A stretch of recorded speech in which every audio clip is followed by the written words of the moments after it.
This is the Inferno Podcast, the official podcast of UAB Athletics. Blazer fans, this is the place every week for an inside look into UAB Athletics. This episode is brought to you by Pearl River Resort. Hey Blazers, welcome back to the Inferno Podcast, your official podcast of UAB Athletics. I'm Madison Page, and as always, we're brought to you by Pearl River Resort. We have a lot on our episode today, and today's episode rundown is going to be brought to you by Legacy Credit Union, your official credit union of UAB Athletics. Joining me today for our Coach's Corner is going to be head women's tennis coach Mark Tjia. Not far behind him, we're going to talk to his player Gresi Bajri. She's going to be our Blazer of the week. This past weekend was the American Conference Basketball Championship. After getting the 4th seed, men's basketball fought until the end until later falling short versus Charlotte. Following us later on this week is going to be softball. They're going to be taking on Charlotte at home, and baseball is going to be continuing their season as they take on American Conference opponent Eastern Carolina. If you want to stay up to date with all things Inferno Podcast, be sure to follow us on all of our socials, Instagram, TikTok, Twitter, and also catch all of our full episodes on YouTube. Click that bell so you're notified every single time.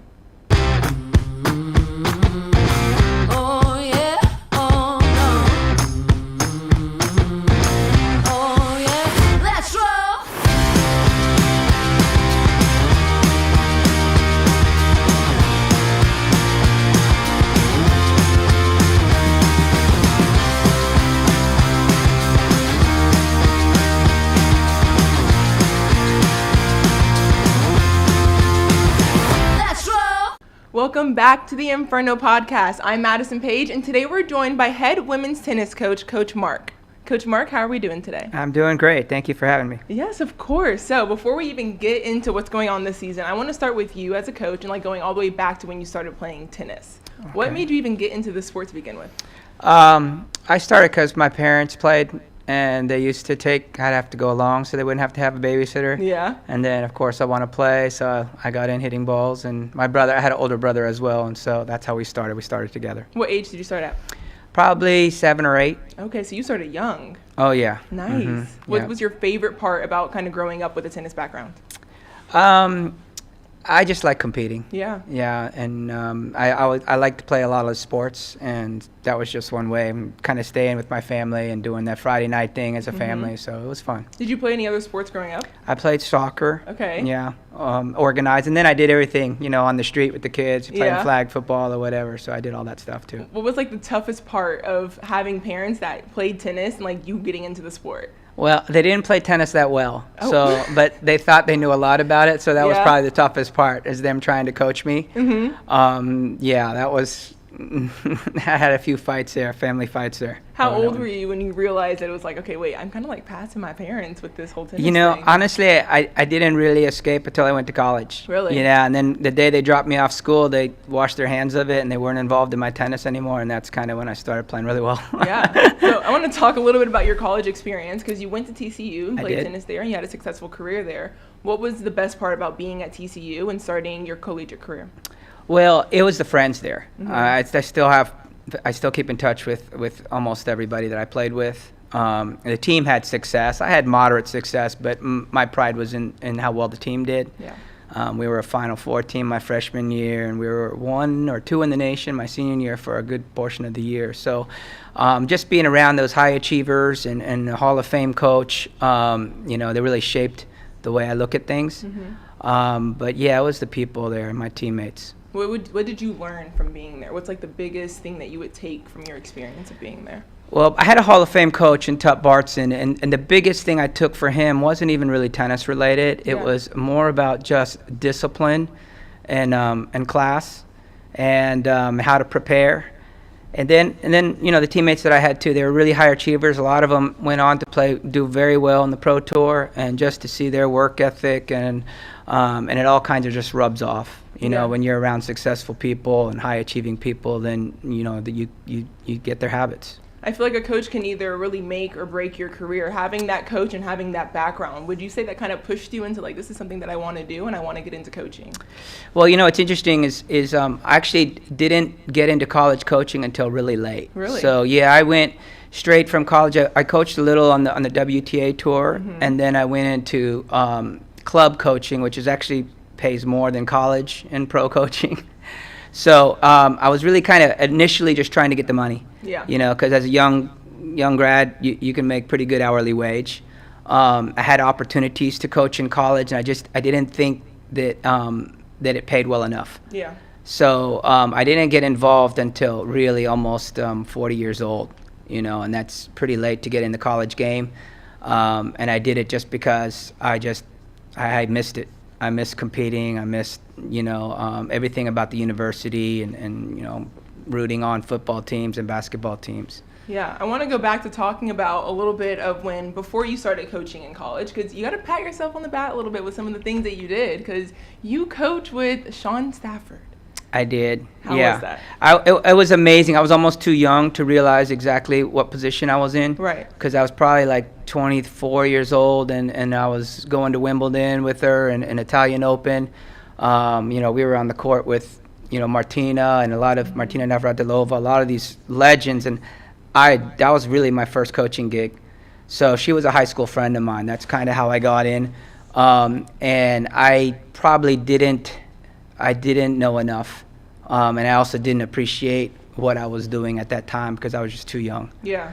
But I learned. I got to see it firsthand, you know, of how to prepare and how to travel and how to be a professional. What would you do differently if you had the knowledge that you have right now and you put it into that job? Oh, wow. That's no comparison. Yeah, because that was literally my first coaching gig. Yeah. And so I've had, you know, 25 years on that, and definitely would have made more connections. Mm-hmm. I would have enjoyed it more, because at that time I was probably still a little bitter that I wasn't playing. And so, yeah, I wasn't probably as polished and as professional as I could be. What happened that made you stop playing? I just ran out of finances, and it's a lonely job, you know. You don't have the money for a coach, what have you, traveling by yourself. Mm-hmm. You're playing in you're not playing in like Indian Wells in Miami. You're playing Bangladesh. Yeah. and Bangkok and places, and you're staying in. I mean, it is a real minor leagues. So and you're paying and financing it all yourself. You don't win, and you don't make any money. So I just kind of got tired of traveling alone and roughing it, and yeah. What made you overcome that hardship and like kind of get back on your feet and realize that like, okay, I need to keep moving and I need to go ahead and show these girls something that I learned throughout this experience? I don't know. I mean, I want to help. You know, I feel like I had a lot of knowledge and a lot of experience in tennis. Mm-hmm. It's basically the only thing I've ever really done. I've never held a job that wasn't tennis related or tennis playing. So that's where my expertise was, and felt like I could help people. I could pass that on. Yeah, and speaking of helping people, we talked a little bit earlier because you wrote a book. Yeah. And this was about 30 years ago that you wrote this book. I know. Now you're dating me. Yeah, that's been a while. It's been a while that anybody has even mentioned it. Yeah. But yeah, I wrote it more as therapy. I was a head pro of a club at a time, and there was a lot of I did a lot of ladies leagues, and even though the play wasn't great, it's really super competitive. Mm-hmm. And I just got, people calling me at night for hours at a time talking about stuff that wasn't really what the game was about. And so it was therapy for me. So I just self-published it. I wrote it out myself, and put it on Amazon and just distributed it through connections and networking. So yeah, we're going to have Gresi on a little bit later, and she talked about that she read the book. What is something that you want your players to take away if they do sit down and take the time to read what you have? To be honest with you, I haven't read it in a really long time. It's been a long time. But really, it's about competing. Mm-hmm. It's about the attitude of competing, and that's what we preach every day in our program. So she's probably, heard it already before reading the book, or she's probably heard it in practice over and over and over again, because those are just principles that I believe in, and how to compete and how to do it with the right way, and how to prepare, how to have the discipline, and not make excuses. Yeah. So if you were to put your top three of what you need to do in order to be a pro, to be a good athlete, and to be successful in this sport, what would you put? You got to love competing. Yeah. Number one, even over the result, you got to love competing. especially like to be a pro player, because like I said, it's a rough road in the beginning. And if you're doing it for the wrong reasons, you won't last. You got to love competing, and tennis is such an individual sport. In college we adapt it to a team format, but it really is individual sport, and the margins are so small. So you have to be a great competitor. You have to love it, because there's a lot of failure in tennis, a lot, and you got to be disciplined. And I think the main thing is you got to be passionate about it. Yeah. What are you passionate about when it comes to this team that you have this season? What's great about this team is that we're getting better. They've bought in. We haven't had all the results that we would like, but we haven't put the focus on that. We're just trying to get better. Each person trying to face their own demons and the things that they struggle with, the things that they're uncomfortable doing. And I feel like the team is responding. I feel like they've bought in. And I ask them to do some kind of unorthodox stuff, and they've all bought in.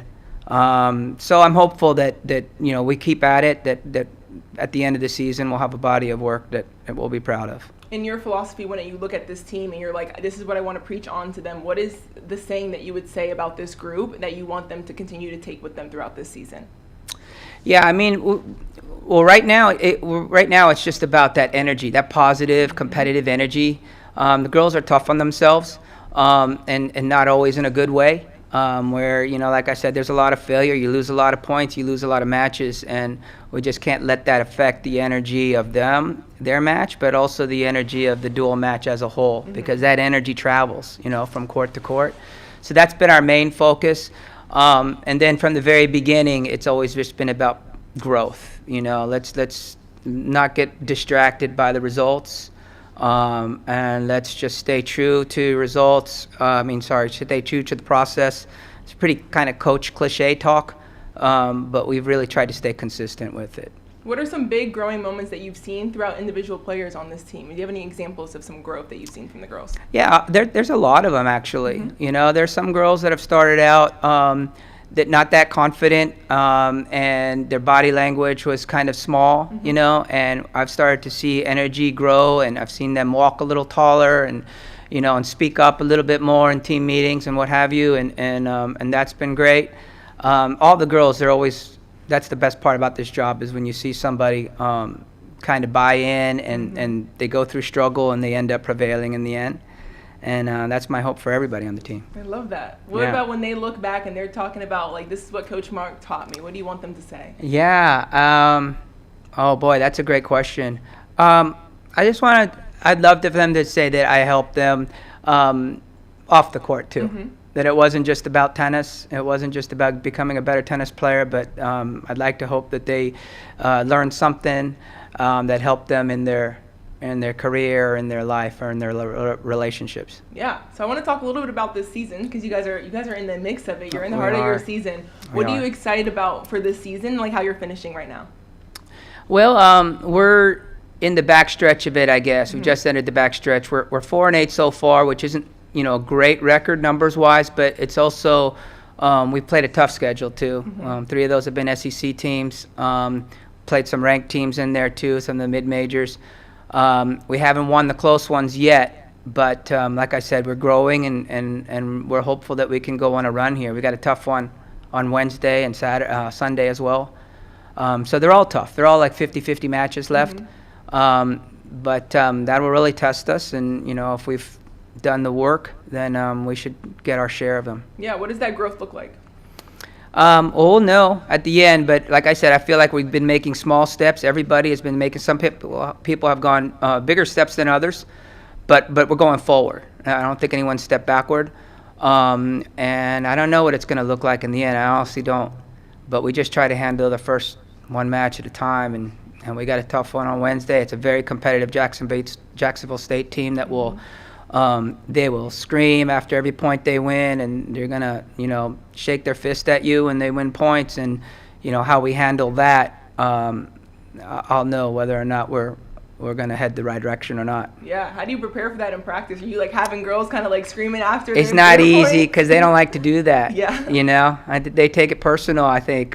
So yeah, on the men's team when I was playing, boy, we had some dragouts in practice, and then it was no big deal. But this team, a lot of really nice girls on the team. I I wish sometimes we could draw some of that. Gresi doesn't seem to have a problem doing it, but some of the other girls, they don't want to show up their teammates, so it's hard to kind of get that kind of competitive energy out of them. But we haven't given up yet. I love that. Yeah. I'm excited for this season, Coach. You're getting me fired up for it, and I want to read your book, too. Yeah, okay, so great. Bring me a copy. All right, well, you got to come out to one of the matches. So. Of course, we're all going to come out to one of your all matches. Right. Well, all thank right. you so much for being on the podcast. All right, well, thank you. Thanks for having me. Don't go too far, Blazers, because we're going to talk to Gresi next. The if in life. It's a world of possibilities. If you go for a night out with friends. If you can keep an eye on your money along the way. If you know you have overdraft protection with no fee transfers from savings. When you get a low balance alert, it's easier to say yes to fun. If that sounds good, try Regions Life Banking. Stay ready for the if in life. Regions Bank embrace the if in life. Hello, Blazers. Welcome back to the Inferno Podcast. I'm Madison Page, and today I'm joined with the Blazer of the Week, Gresi. How are we doing, girl? I'm doing good. I'm grateful to be here. Thanks for having me. I know. I'm so excited for you to be here and for us to sit down and talk a little bit about your journey and how you started even playing tennis. It's been interesting because I started when I was really young, just like Coach Tjia said. You need to start tennis when you're pretty young so you can get to competing pretty early and used to the habits of everything. I started when I was 8, and it was just a whole family process. My whole family was involved in me going to practice and me going to tournaments and then me making it to college, and then they were like, we're dropping you off here. Yeah, so, they just kind of left you there. Yeah. You got it, girl. Get on a flight. How was that upbringing when it came to being successful in your sport? Because you're the #1 player in Albania. Yeah, well, you can say that, but there's also not a lot of Albanian tennis players. So hey, we're up there. Yeah, we're #1. up there, definitely. We try and we compete, and we don't compete only in Albania, but I went to compete in European tournaments as well and international tournaments. And that puts my my level to more of a challenge rather than just in Albania. But I mean, it's hard because there's not a lot of players who I can practice with, and maybe not a lot of qualified coaches where I can hit with. But we always tried to make it work, and here we are. Were you playing a lot of the same people, you would say? Oh, yeah, for sure. I was playing the same 3 people every week. But I mean, I would also play a lot of tournaments out of the country, and I would get to meet new people. And I actually met one of the girls that I'm playing on my team here. Really? Yeah, Nera, before even gosh. coming here. And we would play tournaments against each other, and look at us now, we're best friends. Oh, I love that. Yeah. So wait, where were you guys when you started playing with each other? I remember we were I first saw her when I was 11 years old, and I actually lost quarters of that tournament. She won the tournament, and I was like, wow, this girl is good. Who is this girl? Who is this girl? And then we just kept seeing each other on tournaments so frequently. And I remember when I was getting recruited by a coach, I remember reaching out at her, and I knew that she was getting recruited as well. So that kind of pushed us to make a decision for UAB. Yeah. And yeah, So we're tell here. me about that recruiting process, because obviously it's a little bit different. I mean, I grew up not too far from here. We can just kind of drive and coach can see me. How was that for you, being so far and coming into the States to play? Well, that definitely puts a little pressure on getting good results in international tournaments or even local tournaments, because that's what the coach can really look at and get a grasp at. Of course, you send in your videos and everything, but at the end of the day, those results are what really matters when it comes to recruiting. And also, maybe recruiting isn't only about tennis results, but it's also being a good competitor and just having good spirit as well. Yeah. So. How do you prepare for your games? I'm really superstitious, actually. Okay, walk me through. What's the day? What's the morning like when we wake up? Well, I always tend not to wake up too early because I don't want to waste a lot of energy just standing around, but also not wake up too late. I like that we do organized activation with the team, and that also brings us together in the morning, and then breakfast, and we just try to keep the vibes high while everything keeps rolling throughout the day. And warm-ups and everything, we just try to hype each other up, and that's our routine basically. We're all in the same routine, we're all trying to get better, so.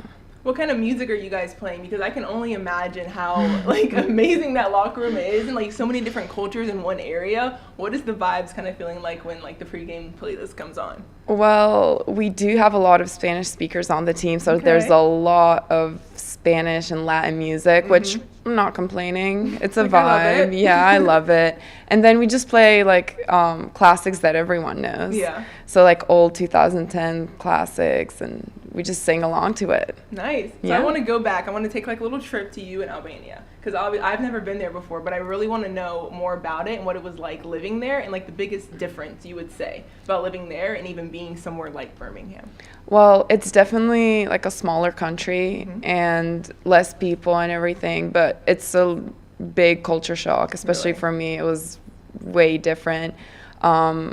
Like even the way the cities are structured, everything, and people's like maybe like morals or behaviors are a little different, but at the end of the day, it's so eye-opening. And I mean, I love maybe being away because I can learn new stuff and everything, but I definitely miss my family and my friends like every day. Yeah. But for me, it was good that coming here would give me more opportunities tennis-wise, because it was really hard for me to get like good quality practice back home, and I really needed to maybe travel a little to get better in like practice. But here, everything is literally giving to me, and all I need to do is give my effort. Man, that's all you got to do, I guess. Yeah. It's easier said than done. Yeah, for sure. I mean, you're an athlete yourself. Yeah. You know how it is. What would you say is like the hardest part when it comes to like the different coaching styles versus being there and coming here? I feel like back home, the coaches were a little less focused on maybe like the mental side of the game, and they were focused more on just like winning and getting good results and everything. We literally never talked about mental side of the game. It was mostly get the ball on the court, run, get your conditioning in, and then go play, because there's not a lot to think about. But when I came here, I actually started to understand the like mental side more, and that really helped me like get in touch with my tennis game and everything. When it comes to the mental side, was there ever a point when your mental wasn't exactly at the place that you wanted it to be? Oh yeah, for sure. I feel like beginning of last season, it was a little tough for me. I ended up getting injured and kind of taking a step back from the game, and that was hard for me because I was never used to not playing and not competing, and I thought that was literally like my life and all I had to do. But it made me understand that we're like much more than tennis is, and we have other areas of ourselves to give. And that's a hard thing to realize when you're a student athlete, especially, or when you're here for like tennis and you're practicing every day and you see your friends practicing. It's kind of hard to adjust to. But I mean, you also got to look at it as another opportunity to get better at something else or keep improving even if you're not playing. Yeah, I feel like as athletes we put so much of our identity into our sport. So Yeah, whenever for that sure. was taken from you, what did you learn about yourself? It felt like I needed to just maybe keep going because I felt a little hopeless at the beginning.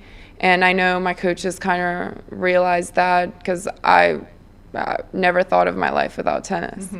And I just knew that I had to realize that this is not the end of the world, and I can end up actually overcoming this and becoming better than what I was playing. So when we talked to Coach Mark a little bit, and he brought up his book and you reading it. Now it talks about the hardships. Would you say that you read that book when you were in a hardship of your life? Oh, for sure. He gave it to me so I can read it while I was in a hardship. Really? Yeah. I guess it was his way of motivating me to just keep going and understand that you can get better even if you're not playing, and you can be there for your teammates even if you're not playing, because tennis is not just a sport. It's like more than just a skill. It's a mental strength too, and there's more to tennis than just your forehand and your backhand. But definitely how mentally strong and how much you love the game really matters. Yeah, so talk a little bit more about like the mental aspects that go into tennis, because obviously from the outside looking in, like I'm seeing 1-2, like we're going back and forth, like that's what I'm seeing, but you're saying there's so much more mental that goes into it as far as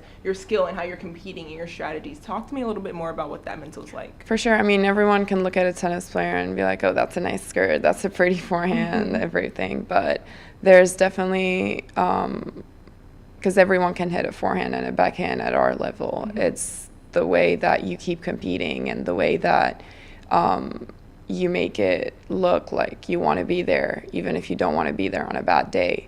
You need to just keep going, especially for me. I just got back to playing after a year. So I really need to get adjusted, because I can hit a forehand still and I can hit a backhand still. It was just, still got it. Yeah, I still got it, but it's hard to get in the rhythm of it when you've been off for a while, or I don't know, just being positive and keep pushing every day. And that really helps especially when you're a team, because usually when I was like playing alone in tournaments, it was harder because it was just me and maybe my parent or my coach. But here it's easier because you have 7 other girls on your back who are going through the same things as you, and they keep pushing you to be better. So it definitely helps. The mental strength and everything helps when you're a team. So that definitely helps you going through the game a lot better, because I feel like as tennis, it's very individualized. Like you were talking about, at a young age, it's like it's you, and like the little team that you have behind you. Now it's you and all your other girls, and we're all going through this together. What is your favorite part about being a part of this team and being with these girls? Yeah, that was also like the shock for me when I came to college tennis, because I wasn't used to playing as a team or playing as like one entity and like fighting for each other. But it definitely helps to know that you have someone who's going to be there for you and help you. And even if something is not going on like well for them or well for you, they're going to be there to push you and keep the energy up and everything. So I definitely agree with what Coach Tjia said, that energy is transmitted, and especially in like dual matches, it's always like a dogfight and everyone's screaming and yelling, but that definitely motivates your teammates and yourself. So you just got to keep doing it and got to like push everyone, because that's how we all get better. What has this season been like for you now that you're coming back and you guys are in the final stretch of your season? Explain to me a little bit of what this season's been like. I was really excited to play, honestly. I mean, it was a year off. Yeah. That was a long time, and I love the sport. I love competing, and I just wanted to be playing next to my teammates again and see how that feels like, because I didn't really get to play my season.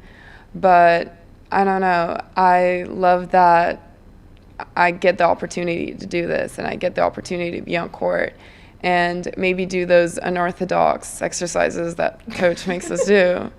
I'm really grateful for that, and I don't know, I just love being out there, and I enjoy doing this. Would you say going through that hardship completely changed your perspective and like how you're approaching the season right now? Yeah, for sure. I knew when I got injured, coach said, you'll see that you're going to be way more grateful and you're going to appreciate every moment.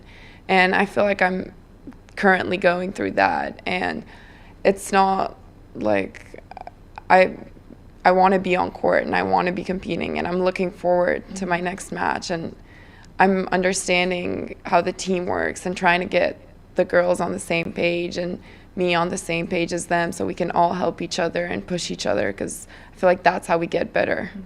What's your favorite part about this team that you're learning?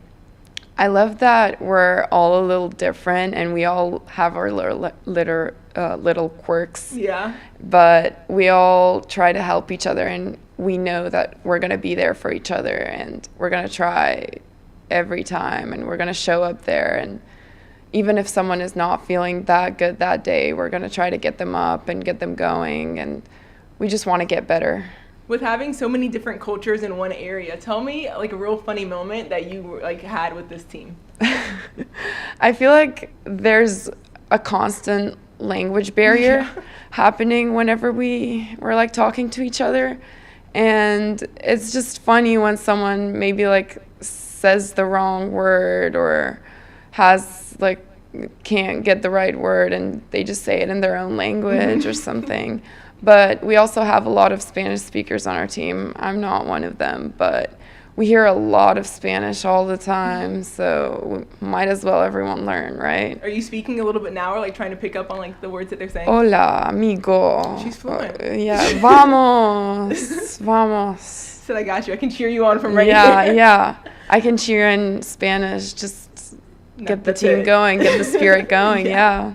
Talking to everybody in their own separate little ways. Yeah, we all know like each other's hype words in our languages. So whenever like my Croatian friend is speaking, I'm gonna like say something in Croatian just to spike the energy up. Nice. Okay, Yeah. so when we're wrapping up the season, what's something that you really want to take from it, and something that you really want to take from Coach?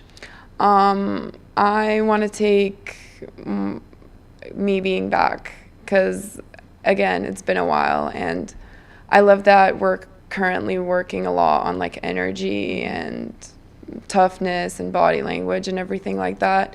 And I feel like we're all trying to do a good job, and that's what really matters, because I see that everyone is actually putting the effort in, and that pushes me to put the effort in. So that really helps everyone to go into the next match and be excited for the next match and look forward to playing. And it doesn't matter if we win or not. It just matters that we're out there and giving our best. So we'll see how the season ends, but I think we're heading in a good direction, and I love what Coach preaches about. That's one of the reasons. I mean, that's the main reason why I came here. And I'm grateful to have him and Coach Paula as well. I love that. I'm so excited for the rest of you guys this season. Yeah, Even like me too. I gotta learn y'all's words that I can just go out there and just start shouting them. And Yeah, like, yeah. "Hey, what is she talking about? Like, I'm fluent, y'all. Yeah, you wouldn't know. You wouldn't know. Well, thank you so much for joining us, and thank you course. so much, Blazers. Oh yeah, oh no. Oh yeah, let's roll.